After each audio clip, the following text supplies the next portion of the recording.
Predicting exactly how many milliseconds a piece of software will take to run at massive scale is almost practically impossible today.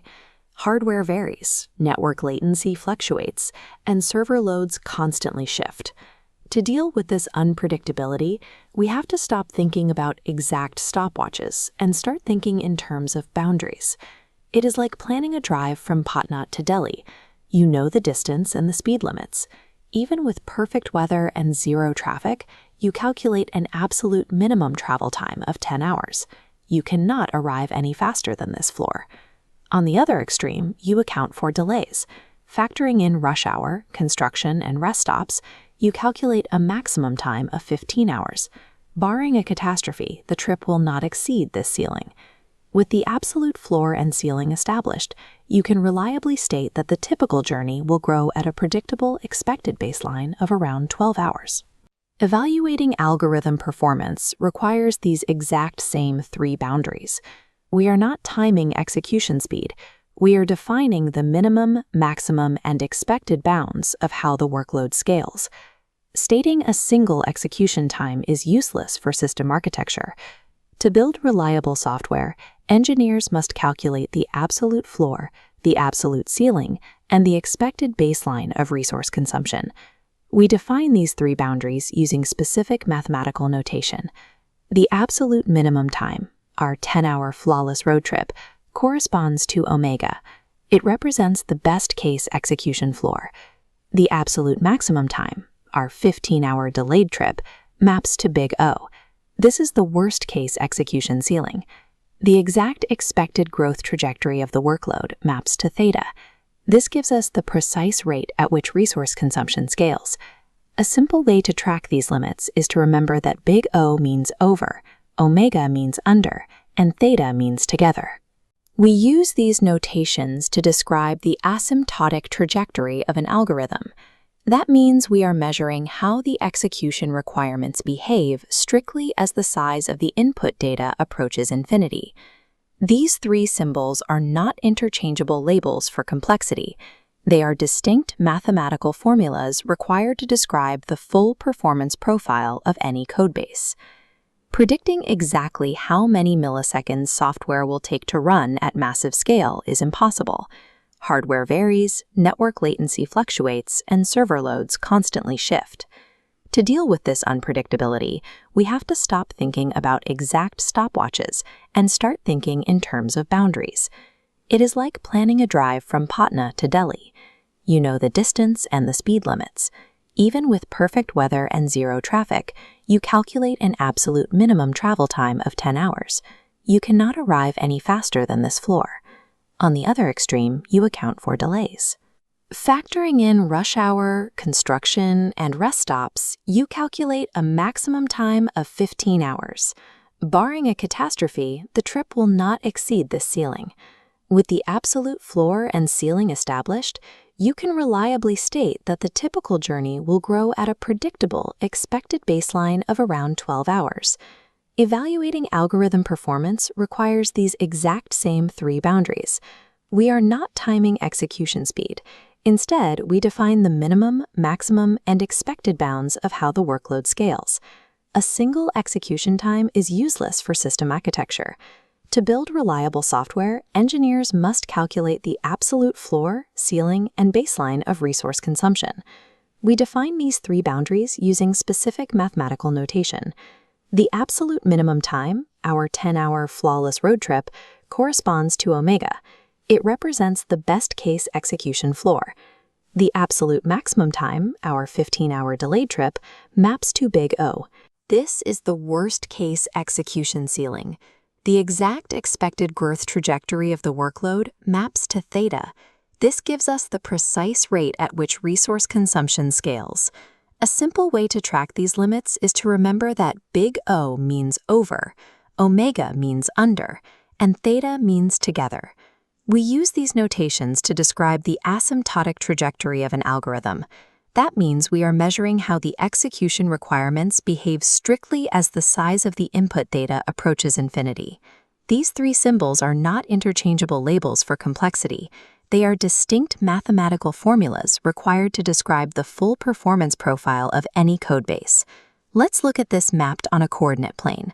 The central curve here represents f of n, the actual execution time of our algorithm. By applying the inequality f of n is less than or equal to c2 times g of n, we plot a secondary line that maps entirely above our central curve. This establishes the big O upper bound ceiling. Conversely, to find the lower bound, we use the inequality f of n is greater than or equal to c1 times g of n. This maps distinctly below our actual runtime, locking in the omega floor. An algorithm's exact growth rate is mathematically confirmed only when the actual runtime curve is securely trapped between these upper and lower limits. When the actual execution time sits between identical upper and lower bound functions, we combine the inequalities. This trapped area represents the tight bound, theta. We can apply this theory directly to an equation. Take the time complexity t of n equals 5n plus 10. As input sizes scale toward infinity, we drop the constant 10, leaving the dominant term 5n. This yields an upper bound of big O of n and a lower bound of omega of n. Because the equation simplifies to a maximum bound of n and a minimum bound of n, the mathematical order of growth is identical. This rule applies universally to absolutely all polynomials. If an algorithm's complexity equation is 7n squared plus 2n plus 1, the exact same process logically forces it to automatically converge to a tight bound of theta of n squared. Calculating this tight bound guarantees engineering teams perfectly know the exact operational cost of an algorithm at scale. It removes the theoretical guesswork from capacity planning. To strictly see how practical code maps to these theoretical bounds, we evaluate search algorithms. We start with linear search. We have an array of 5 elements, and we are looking for the number 10. In the best-case execution state, the target data is found immediately on the first attempt. This immediate single comparison return maps directly to the theoretical floor L omega of 1. Now let's search for the number 50.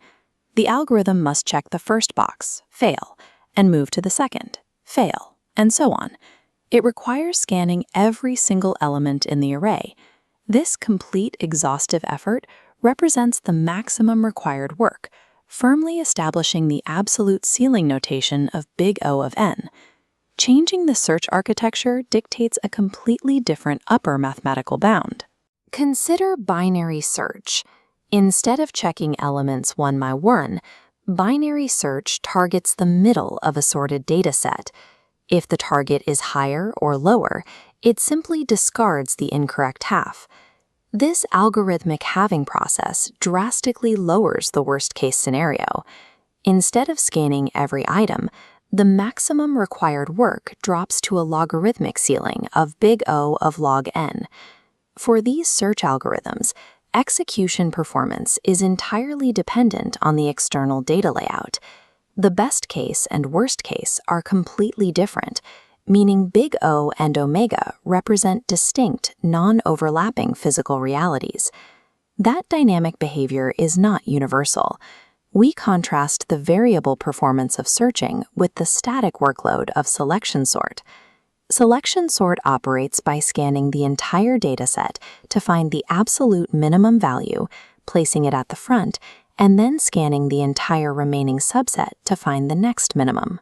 This process forces a rigid mathematical sequence of comparisons, n-1 plus n-2 plus n-3 all the way down to 1. This series condenses cleanly into the dominant mathematical term n squared. Crucially, this calculation sequence occurs uniformly, regardless of how the input array is initially arranged. The algorithm performs the exact same number of scan operations on both datasets. Because the physical effort is identical whether the data is perfect or chaotic, the absolute minimum work is omega of n squared, and the maximum possible work is exactly big O of n squared. When the ceiling and the floor are mathematically identical, there is no variance. The algorithm's entire existence is rigidly bound by theta of n squared. When algorithm mechanics are completely invariant to input conditions, relying solely on big O gives an incomplete picture. Theta is the only metric that accurately communicates the precise, unavoidable cost of the workload. Evaluating algorithmic efficiency serves one definitive purpose: establishing predictable scaling metrics for complex systems. Big O is strictly used to measure the upper bound. It defines the guaranteed worst-case execution state, ensuring a system never exceeds a known resource ceiling. Omega strictly defines the lower bound. It represents the absolute best-case execution floor, the baseline below which the algorithm simply cannot operate. This chart maps the final hierarchy. Theta represents the exact asymptotic trajectory. It applies only when the upper and lower bounds perfectly converge to lock in the true growth rate. Theta provides absolute operational precision. Big O and omega exist to contain the unpredictable volatility of varying input data. Understanding these three limits sets the parameters for standard iterative code.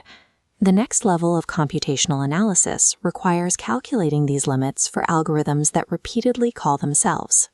Mastering the asymptotic triad gives developers the mathematical certainty required to scale architecture toward infinity.